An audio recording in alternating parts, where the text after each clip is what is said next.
Mas eu acalmei, o louvor foi incrível, muito obrigada. E, antes de tudo, eu quero começar com um versículo que me foi desafiado, proposto pelo pastor Valdemar. E é Levítico 20 e 26. E ser-me-eis santos, porque eu, o Senhor, sou santo, e separei-vos dos povos para serdes meus. E agora eu quero orar com vocês para a gente iniciar. Fechem os olhos, fiquem em paz aí. Senhor, eu peço que o Senhor, por favor, abençoe o coração e a mente de cada um que está aqui. Muito obrigada a cada um que se encontra nesse estabelecimento. E aqueles que não puderam vir, abençoe-os também, meu Deus. Abra o coração e a mente de todos para ouvir sua palavra e que eu consiga ser usada como instrumento do Senhor para conseguir trazer um pouco do que é o Senhor e da sua glória. Que tudo aqui seja feito para a tua honra e glória. Amém. Então, eu vou começar mais ou menos como eu comecei. Como foi que veio para mim. Quando eu me deparei com esse versículo, e ser-me-eis santos, porque eu, Senhor, sou santo, e separei-vos dos povos para serdes meus, eu fiquei intrigada com duas coisas. A primeira é a palavra santo. O que é ser santo? O que vocês acham que é ser santo? E a segunda é serdes meus. Essa questão de nós sermos de Deus. Mas antes disso, eu quero falar um pouco sobre o contexto de Levítico. Em Levítico foi quando o povo de Deus ele saiu da escravidão e foi ao deserto. E o que aconteceu? Em Levítico, Deus dá as instruções para que ele possa viver em paz com os pecadores. Então, estava todo mundo lá, eles vieram para o deserto, e aí estava rolando um monte de coisa, um monte de pessoal pecando e tal, não estava conseguindo conviver com Deus bem. E aí Deus fala, não, peraí, eu preciso resolver alguma coisa, eu preciso conviver com esse povo. Então, ele vai e Moisés escreve Levítico com essas instruções. E dentro de Levítico tem as 3 principais maneiras que Deus ajuda Israel a viver sob sua presença. Primeiro, dentro de Levítico está separado, né? Primeiro são os rituais, sacrifícios, o sacerdócio, como deveria ser, e a pureza moral, que é o foco da nossa ministração.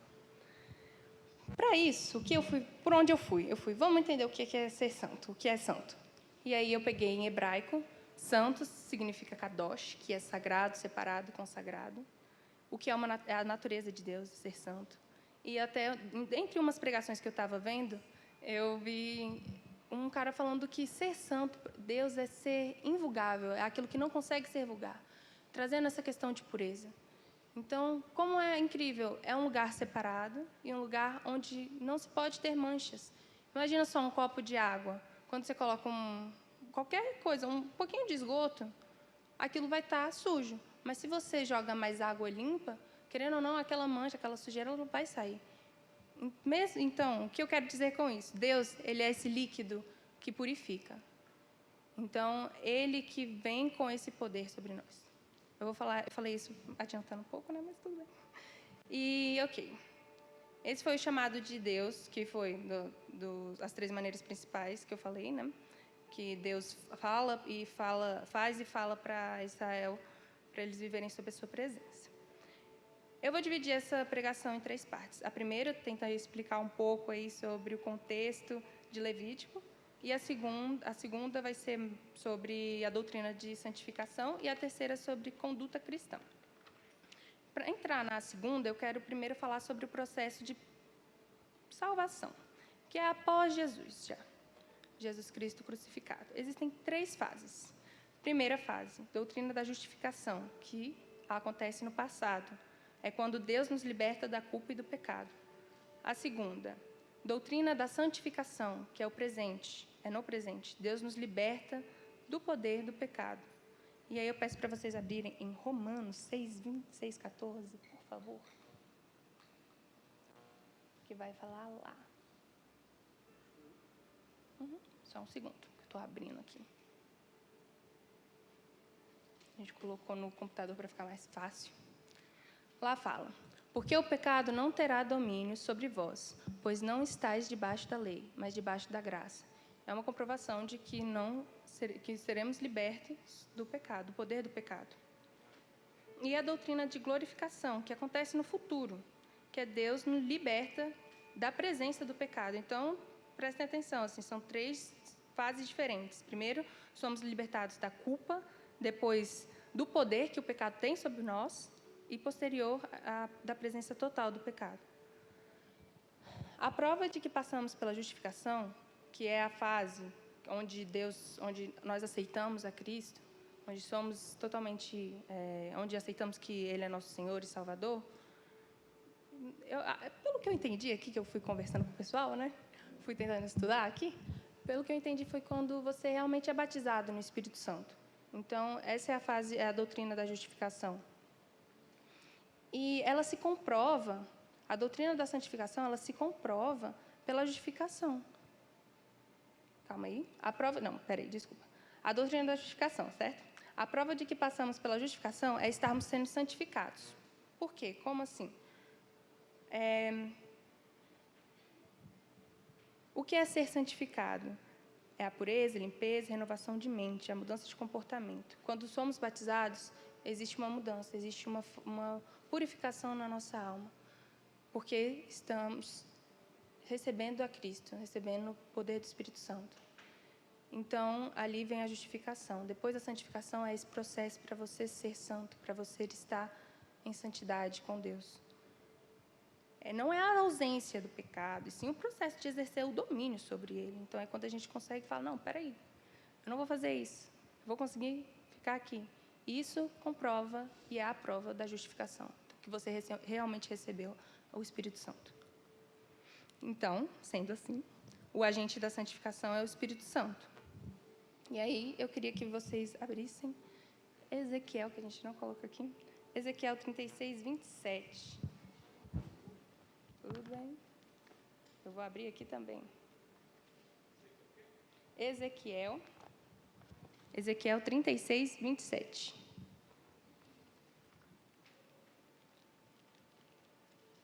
Quem abriu pode ler aí para a gente.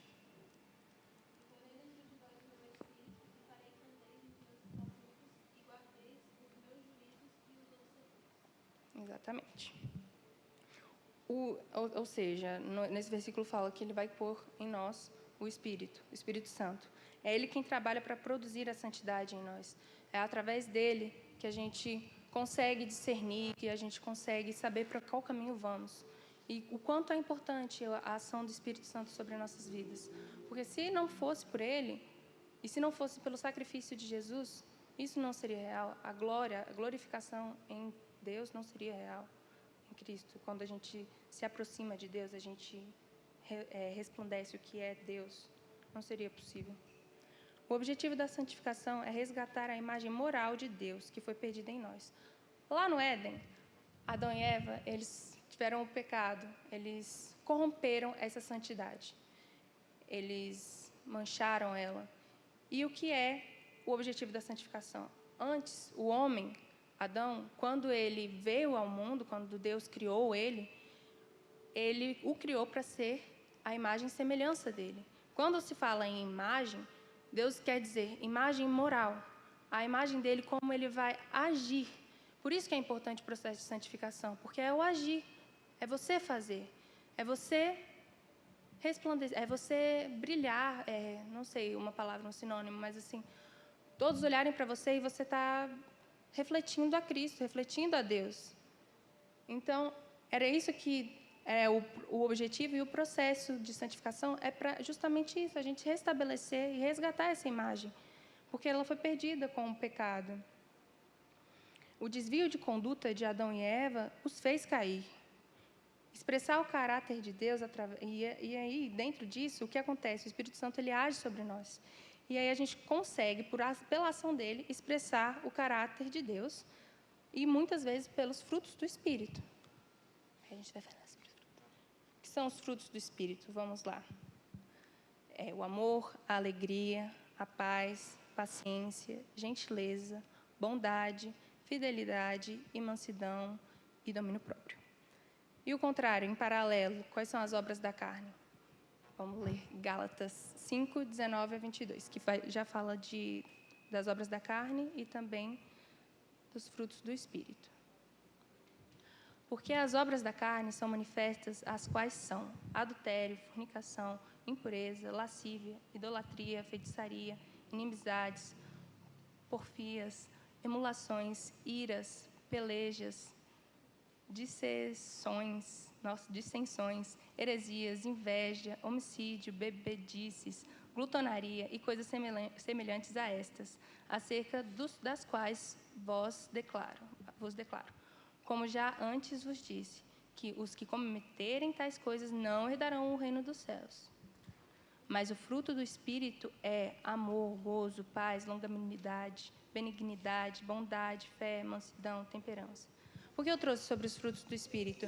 Porque é justamente por eles que a gente consegue identificar a ação do Espírito Santo. É aquela pessoa que você vê e você entende que ela é cristã. Você já vê, isso é tão importante para os dias de hoje, porque como pode a gente viver aqui e ao mesmo tempo no mundo?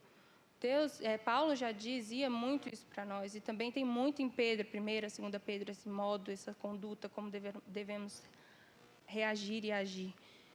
É muito importante, porque ele nos separou para ser dele. Aí a gente volta um pouco no versículo, em Levítico 20, 26. E ser-me-eis santos, porque eu, Senhor, sou santo. A gente entendeu, né? Eu espero que todos entenderam. Não sei, se não entenderam, me fala, que eu explico de novo. Mas a gente entendeu o que é ser santo. Ele é santo, então temos que refletir a ele, a imagem dele. E ele ainda nos separou dos povos para ser dele. Então, assim, existe essa posse dele sobre nós. E essa posse é justificada quando você tem o pacto de sangue, que é quando Jesus ele morre, e esse pacto de sangue com a morte dele, ele pega todos os pecados, toma para ele e nos coloca no lugar dele, de filhos de Deus. Então, isso é muito importante, porque a gente tem que compreender qual é o nosso lugar e aonde a gente está, o que precisamos fazer para glorificar Ele. E santificação, eu até quero falar com vocês, santificação não é só sobre a salvação, mas é sim o quanto a gente vai glorificar, o quanto a gente vai se parecer com Deus, com Cristo.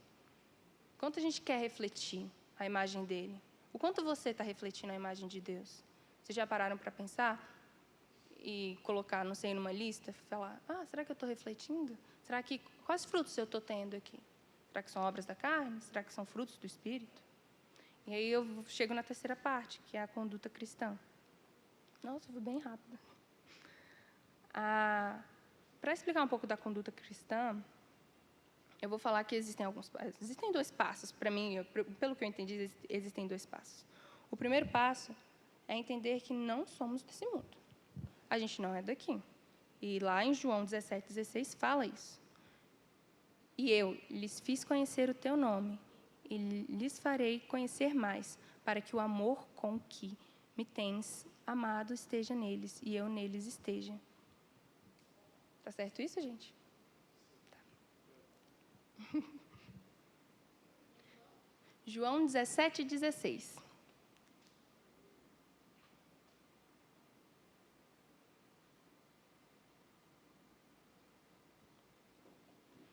E eu lhes fiz conhecer o teu nome. Está errado? Sabia que estava errado. Alguém escreveu aqui para mim errado, sabe? Pedir ajuda de uma pessoa. João 17, 16. Vou começar a ler. Eu vou ler ali. Eles não são do mundo, como eu também não sou. Em João 17, a gente tem... João 17 é muito intenso. A gente teve um estudo bíblico aqui sobre João 17, e ele realmente é um convite que Deus faz a todos nós, muito interessante, que Jesus faz a todos nós. Mas muito interessante, porque ele nos convida a viver nele. Ele fala que já não está mais aqui. Como pode uma pessoa estar na Terra, estar aqui, e falar que não está mais aqui? Mas é porque ele entendia que tem como a gente viver aqui, na Terra, sem as obras da carne. Não totalmente, eu acho, para mim. Mas, assim, porque o pecado é intrínseco a nós. Então, é a luta diária, é o processo de santificação que tem que estar bem estabelecido dentro da gente, dentro de nós. É você conseguir olhar para um lugar, um caminho e falar assim, opa, por ali eu não vou, porque eu sei que as consequências dali vão ser muito piores. E não é só a questão de consequência, mas é a questão da minha própria... O que eu recebi, é o que Deus me deu. É o que Ele fez por mim, é entender esse amor, é entender o que Ele fez. Ele morreu, e não só por nós, mas no nosso lugar. Hoje somos salvos por conta dele. É aonde Ele queria que estivéssemos. Então, entender esse amor é muito mais do que você só falar, não, vou seguir aqui direitinho. Não, mas para você entender o processo de santificação, você tem que olhar para dentro, para si. É você se conhecer, é você ver o que está errado dentro de você. E o que Deus quer que você faça. O que Deus quer que você melhore. Aonde é. É no trabalho, é na relação com os outros. O que é que eu preciso melhorar? O que é que eu preciso fazer para ser mais imagem e semelhança dele? Porque ser cristão é isso, é seguir a Cristo. É seguir os passos dele. É a gente estar dentro desse caminho. Então, o segundo passo para mim, além de, primeiro, entender que não somos desse mundo, é entender que somos servos de Deus e que fomos comprados pelo sangue de Cristo. Então, como servos, nós devemos obediência ao nosso Senhor. Como é obedecer? Como assim obedecer? A obediência se dá pelo processo de santificação na palavra de Deus, que é a verdade. Aí eu queria que colocasse João 17, 17. Não tem aqui, não. Não. Santifica-os na verdade. A tua palavra é a verdade. Quando a gente para pensar, é Jesus falando, santifica-os na verdade. E a tua palavra é a verdade? Faça eles serem santos dentro do seu ensinamento. Dos nossos ensinamentos, né? Porque eles são 3. Mas que esses ensinamentos aqui, nós temos que nos santificar, diariamente olhar para eles e falar, é aqui que eu vou, é por ali, é por aqui. E seguir exatamente o que está aqui. Porque se a gente... É padrão, como dizem. É padrão. Você não segue, acontece alguma coisa. Não tem como. Você fala, hoje eu vou mentir. Vem a consequência. Ela vem, é incrível. Vou fazer alguma coisa errada? Vai vir. Não adianta.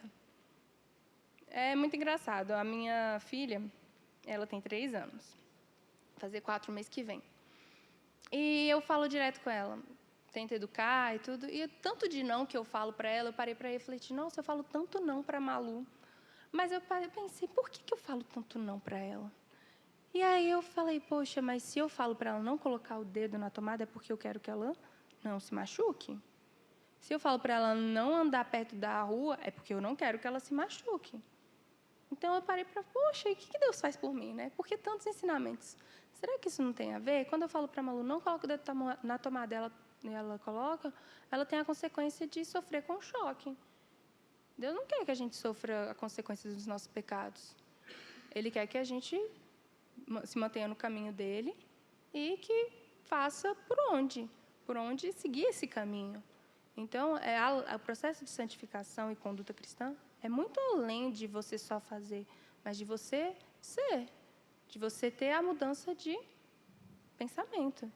De seu coração, já dizia na Bíblia, vou trocar o coração de vocês por um coração novo, coração de pedra, por um coração de carne. Então, é você conseguir ver e ler, meditar sobre essa palavra e compreender o que Ele quer com você dentro da palavra.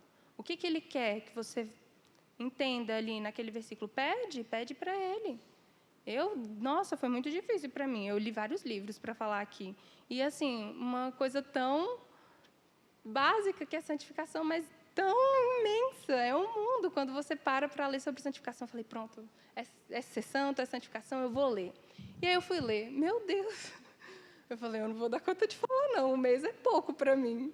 É muito pouco, porque é muita coisa. A santificação é o objetivo da palavra. É o objetivo do que Deus quer que a gente faça aqui. Porque o próximo passo é a doutrina de glorificação, que é a ausência do pecado. Então, não é mais aqui, é no futuro. Santificação é muita coisa. É uma palavra que a gente tem que aprender todo dia. É uma coisa que a gente tem que entender todo dia. E não só deixar... já sei tudo, já li tudo. Não, a Bíblia ela conversa com você todos os dias. Você lê, você entende, cada dia entende uma coisa nova. É como se eu lesse a palavra água todo dia e cada dia tem um significado diferente. É muito incrível, é uma coisa que é real, é viva.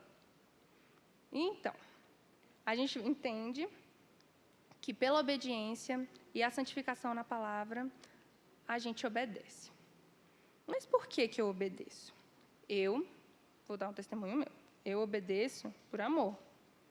Hoje, eu sempre quis entender muito, sempre quis, não, eu preciso entender para seguir, eu preciso isso para seguir. Mas eu tive, no curso de integridade sexual, eu tive uma experiência muito incrível, que foi essa da Malu, que eu contei. Que eu entendi o porquê que ele fala não para mim. E não só eu ficar como uma criança mimada, tentando entender e dar murro na ponta de faca. E me machucando e sofrendo, porque eu tive uma experiência ano passado que, assim, eu cometi um pecado e aí eu sofri com a consequência desse pecado. Parece que tinham me arrastado no chão, assim, durante 3 meses. Foram 3 meses chorando todos os dias, de chegar ao ponto de eu olhar no espelho e falar assim, gente, eu não me reconheço, eu não sei quem eu sou. E sabe o que tem na Bíblia? Para você se confessar para os seus irmãos. E aí eu fiz isso. Aí, para quem eu deveria me confessar, eu fui lá e confessei o meu pecado. Na mesma hora.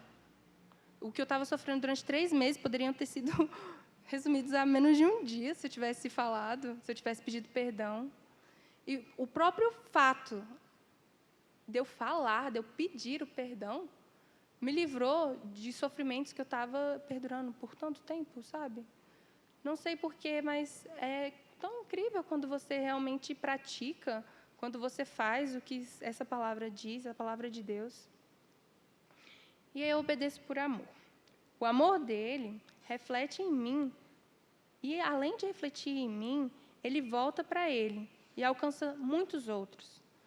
Os reflexos dessa conduta na sociedade, eles são gigantes. Quando você pega assim e fala, uma pessoa ali é cristão, mas pelo que é realmente ser cristão, você não aquela, agora estão falando direto, né? Ser crente é isso, crente julga, crente é aquilo. Gente, as pessoas não entendem que esse não é o posicionamento cristão, porque as pessoas que não são cristãs, elas não leem a Bíblia e ainda tem o julgamento. Mas o que a gente está fazendo para esse julgamento estar tão estabelecido na sociedade? Eu não entendo, porque eu convivo com vocês e eu vejo Cristo em cada um. Não é possível sermos tão diferentes fora daqui. E eu vou dar um exemplo e um testemunho que eu tive no trabalho, de não julgamento e inferiorização das outras pessoas. E sempre, dentre toda a conduta cristã, uma coisa que sempre foi muito forte em mim e para mim foi você não julgar o outro, mas no sentido, sim, de não inferiorizar, de você tratar o outro de igual para igual. E isso, desde que eu nasci, eu sou assim. Não sei se por conta do meu pai, por isso ser algo muito importante para ele, e da minha mãe eu não sei, mas enfim. E quando eu fui conhecendo a Cristo, quando eu tive mais experiência com Deus, eu entendi mais ainda isso. E falei, eita, é realmente assim, isso na minha vida já era um fruto do Espírito aí em mim.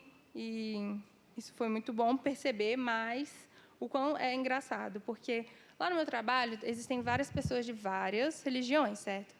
E aí eles falam sobre as religiões deles e comentam e tudo, e eu, não falo nada, não falo, realmente é assim, tem que ser assim. Mas também não falo, você está totalmente errada, você é isso.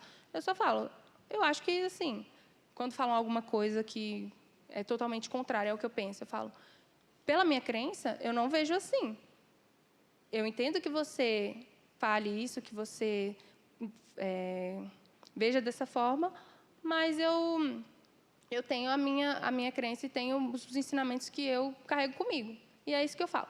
Mas teve uma coisa no trabalho que elas estavam falando lá sobre, elas são muito engraçadas. Elas estavam falando sobre um monte de coisa de, porque no espiritismo a gente vê muito mais coisa boa do que quando os evangélicos eles fazem. Você vê, o evangélico quer fazer isso, o crente quer fazer isso lá,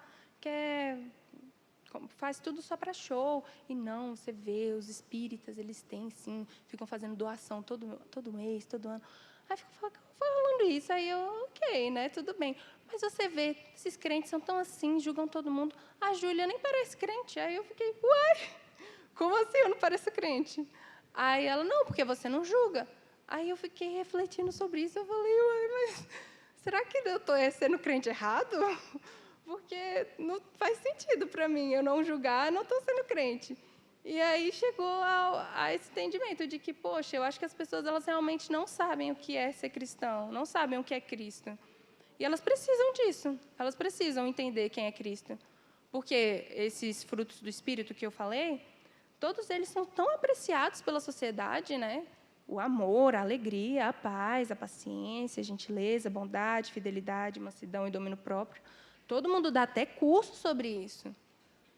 Por que as pessoas elas não entendem que dentro da Bíblia já existe tudo isso há muitos, muitos anos? E elas querem valorizar outras coisas e ainda discriminar o que tem na palavra? Então, eu acho isso muito engraçado, mas, enfim. Eu quero ler com vocês Mateus 5,16.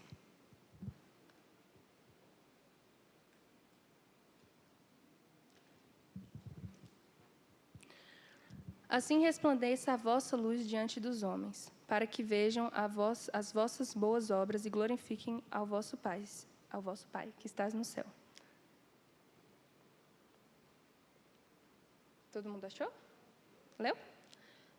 E a gente fez o curso de integridade sexual, a Vivi trouxe os frutos, quem Jesus era, né? Que era o pão, que era a luz. E esse versículo pegou para mim assim, porque resplandecer a vossa luz diante dos homens é justamente o que eu falei aqui. É da gente ser imagem e semelhança dele, a gente resplandecer, a gente refletir a ele.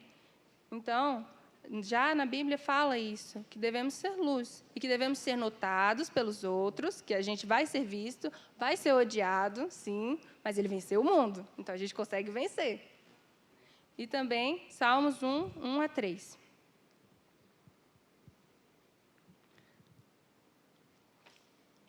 Bem-aventurado o homem que não anda segundo o conselho dos ímpios, nem se detém no caminho dos pecadores, nem se assenta na roda dos escarnecedores. Antes tem o teu prazer na lei do Senhor, e na sua lei medita de dia e de noite, pois será como árvores plantadas junto a ribeiros de águas, a qual dá o seu fruto no seu tempo, e as suas folhas não cairão, e tudo quanto fizer prosperará. Mais um exemplo, 2 exemplos aí de que a conduta cristã ela deve ser preservada e deve ser mantida na nossa rotina, na nossa dia a dia. A gente tem a certeza de que o fruto e a prosperidade vai acontecer, mas vai ter o tempo de cada um de acontecer. Na vida de cada um tem que acontecer muitas coisas ainda para que a gente viva e conheça e tenha mais sabedoria. A minha vida, para mim, é um presente, um aprendizado sempre. Eu entendo que eu tenho que aprender com qualquer coisa. E eu gosto de aprender, eu gosto de ser colocada contra a parede. Eu acho que é importante a gente não achar que isso é ruim e falar, não, eu fui confrontada. Não, você foi confrontado pela palavra, você vai ser. Você foi confrontado por um amigo, um colega, você vai ser. E tudo bem, porque é assim mesmo. Mas, antes disso, entenda que se está te confrontando, é porque é alguma coisa importante para você. E se é importante, olhe para isso. Por que, por exemplo, a palavra me confrontou e tal coisa? Olhe para isso. Veja se na sua vida está sendo assim. Entenda se é algo que você precisa mudar. Entenda, reflita, peça a Deus, medite na palavra. Eu queria, para ficar mais claro e evidente para vocês, eu queria sugerir a leitura de 1 e 2 Pedro, que é onde ele fala muito sobre o modo de viver de cada um dos cristãos e sobre tantos desafios que eles passaram lá, tantas coisas e tantas dificuldades que eles tiveram para conseguir viver a vida em Cristo. Muito obrigada, pastor Valdemar, por esse desafio.